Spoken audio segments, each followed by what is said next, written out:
As soon as you enter what once was the town of paradise, the scale of destruction is painfully clear and overwhelming.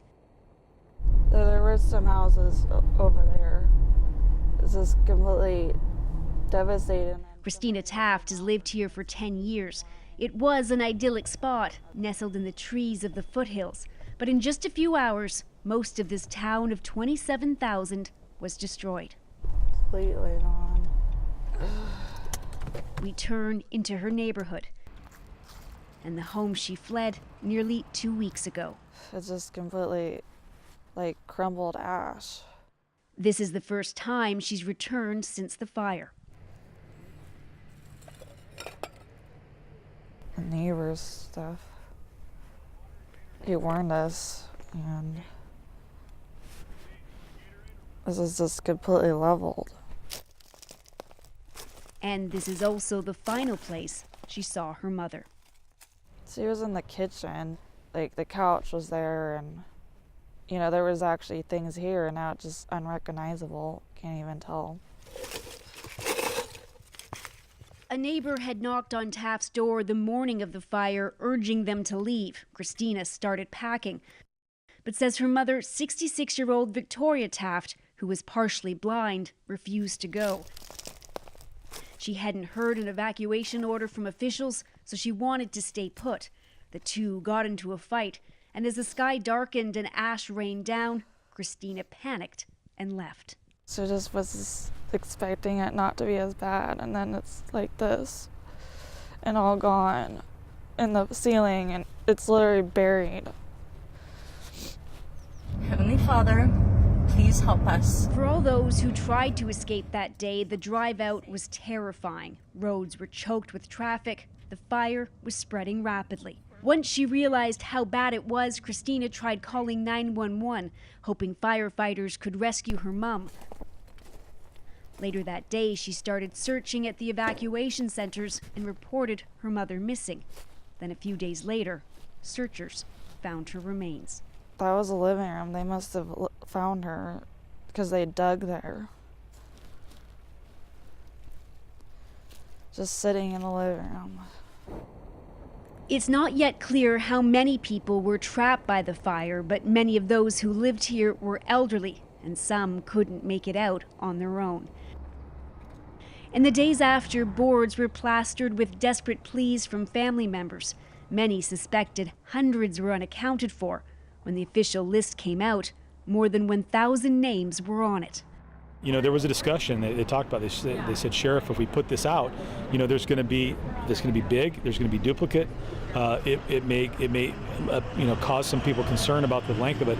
But I ultimately felt it was more important to get the information out. Some of the names were on there twice. Other entries are incomplete. Each day, the list swells and shrinks depending on who else is reported missing and who is found. For evacuees and their families, there's been a haze of confusion and miscommunication. People are scattered and homeless. There's the stress of losing everything, followed by the dread of not being able to connect with a friend or relative. So we don't know where he is, and that's why we're here to hopefully give a DNA sample. People are submitting DNA samples so it can be compared against the more than 80 remains that have already been found. And there's going to be a lot of people displaced. Terry Poliquin's family submitted theirs.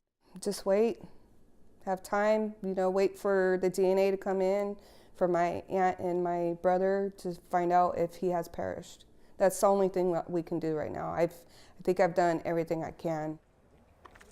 Poliquin was living in this RV park. His home survived the fire, and a neighbor we spoke to even said she was sure she saw him leave. I mean, when did you see him last? Thursday, the day the fire started.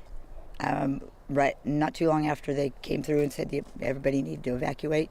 So I know they loaded him up and got him out of there. So, and you know, nobody's been back since. A lot of people have been sharing it. But his daughter Alicia Martin and the rest of the family couldn't get a hold of him. They reported him as missing.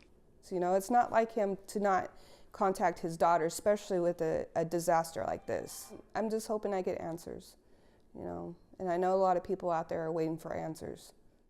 And the family finally got one, news they happily shared online. Just hours ago, he texted them. His cell phone had been lost in the evacuation.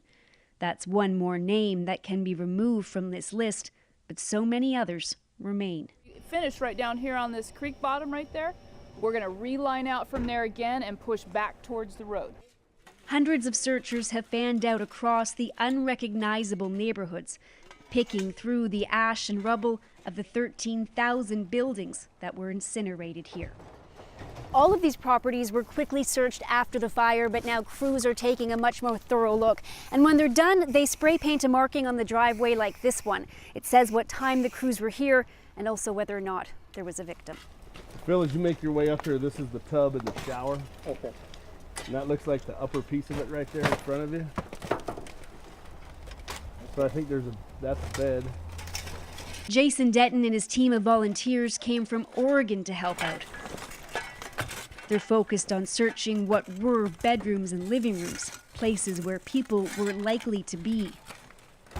So since we can't sift through everything, we're looking for the high probability areas. At this lot, they spent more time carefully lifting up parts of a roof and walls because they noticed that at this house there was a wheelchair ramp. How does this compare to what your team would normally search? Normally we're looking for a missing person out in the woods that's alive. And, so this is drastically different than what we're normally used to looking for. Even if it's a person that's no longer alive, not of this scale. We have no idea how many or what will be out here. So this is a big eye opener. We brought 12 volunteers down here and they'll all be changed when we get back. They then take another sweep of Christina Taft's home and where her mother's body was found. Oh, here's another photo of her too. One of the few things she packed before the fire was pictures. Yeah, it's just terrible, when had all of that, got all the stuff in my car and then not her. And really looking at them today, she feels consumed with guilt. I did pack. It was terrible to think how, dying in flames, and I could have stayed longer and waited. It's just really awful. Her mother, one of the many victims in what is now the deadliest fire ever in California. And that list will almost certainly grow as crews go lot by lot, picking through what once were homes and are now the site of a grim search. Briar joins us now for more. Briar, given what you've seen in Paradise, what really stands out for you? Well, Adrian, really just the sheer level of destruction. In a town of 26,000, 13,000 buildings were destroyed, so nearly everybody is now homeless. People are living in tents at the Walmart, at the fairground. You have families of 5 or 6 cramped in a single motel room and now trying to figure out just what's next. And of course, the other thing is all of the uncertainty around the death toll and just how high it could be. And it's really hard to understate all of the confusion around the number of people still missing. A lot of people have been putting up posts online looking for their relatives, and I spoke with one woman who said she received a message from someone that her aunt had been found. So obviously a lot of relief there, but then she found out a few hours later that that person was wrong. Her aunt was still missing. So that miscommunication and confusion really just makes a terrible situation all that much worse. It's so interesting to get your perspective on this, Briar. You've covered wildfires like this before. You were in Fort McMurray when fire tore through that city. How does the situation in Paradise compare? Well, there's no doubt that the fire in Fort McMurray was devastating, but really what happened in Paradise was worse on every single level. Think of the evacuation. In Fort McMurray, 90,000 people were able to leave the city and no one died as they left Fort McMurray. Well, in Paradise, that certainly didn't happen. We don't know how many people didn't make it out, but we do know some people had to abandon their cars and try to outrun the fire on foot.